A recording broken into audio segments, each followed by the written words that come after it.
G'day guys. Well, it's been a crazy month. We hope you're looking after yourselves, your families and your staff during these unprecedented times.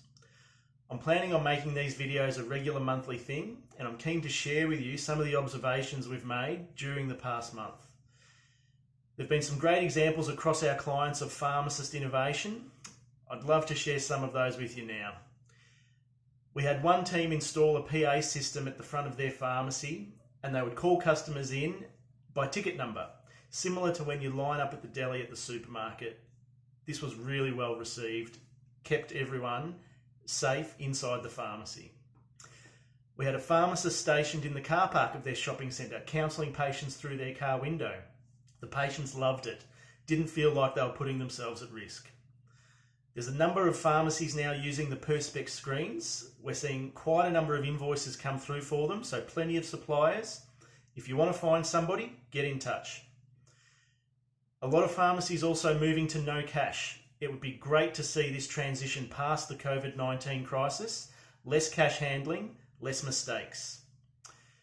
We've also had some pharmacies use a phone answering service to take messages so that the workflow within the pharmacy can continue and staff can return calls at a time that suits them.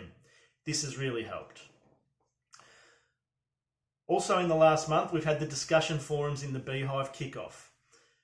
It really took off before COVID-19 took a hold and pharmacists were inundated with work. I completely get it and I won't push you too hard to get involved.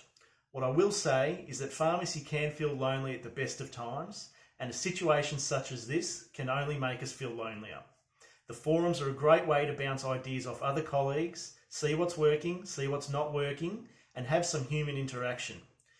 We'll be launching prizes for the best comments in the forums in the coming months, so please, if you've got time, jump in there and let us know what you think. Before I get to the monthly data wrap up though, I also want to mention a new program we're launching. It's the Beeswax Pharmacy Employee Assistance Program. We've seen firsthand the stress that pharmacy can place on a person and their loved ones, and hearing stories of what our clients and their staff are going through during COVID-19 and the lack of psychological support available to them has compelled us to put this offering together. Big companies have offered EAPs to their staff for a long time. Employees are able to access psychological support provided by qualified professionals to address any areas in their life where they feel they need help.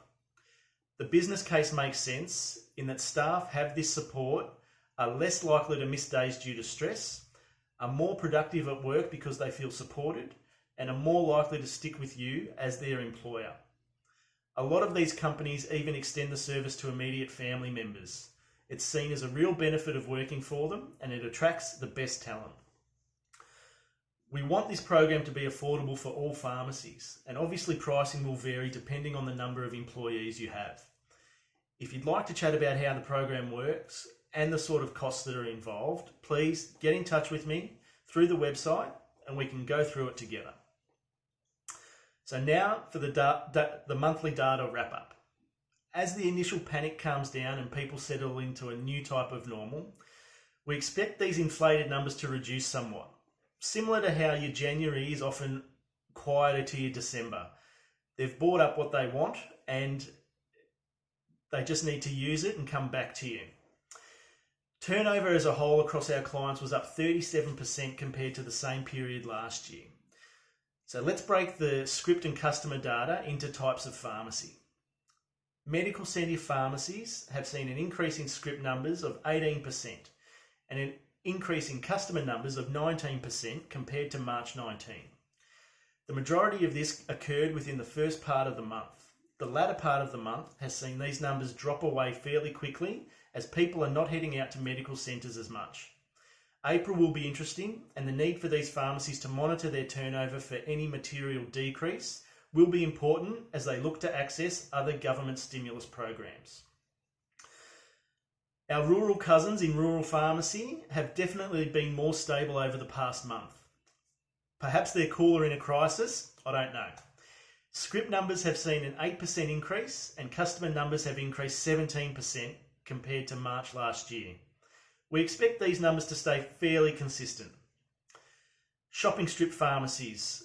This type of pharmacy has definitely seen a large increase in scripts and customer numbers as the COVID-19 crisis took off. Script numbers are up a huge 34% compared to March last year, and customer numbers have seen a 49% increase. We don't expect these numbers to remain this high though, as out of stocks start to bite and customers use what they have stocked up on before needing to head back into store. Small shopping centre pharmacies are similar to shopping strip pharmacies. These guys have seen an increase in script volume of 37% and customer number increase of 44%. As other stores in these shopping centres begin to close, it will be important for them to monitor their turnover. We suggest being in touch with landlords early to discuss provisions for decreased foot traffic due to COVID-19. Large shopping centre pharmacies have seen their script numbers increase by 29%, but customer numbers have increased 54% compared to March last year. This type of pharmacy may be impacted the most in the months to come, as other tenants in the centres shut down and customers stay within their immediate neighbourhoods. Again, we suggest having early conversations with landlords regarding decreased foot traffic and what provisions they can offer for rent assistance. As Phil Chapman has been saying lately, a functioning tenant in 12 months' time is worth so much more than the rent that can be collected now. It's in their interest to come to the table and assist you to get through this period. Thanks everyone for watching. Please let me know your thoughts on this and any other points that I've brought up in the video. You can do that through the discussion forum. I'll put a link down below. Otherwise, stay safe. Please take some time to breathe over Easter, and you'll hear from me again soon. Thanks.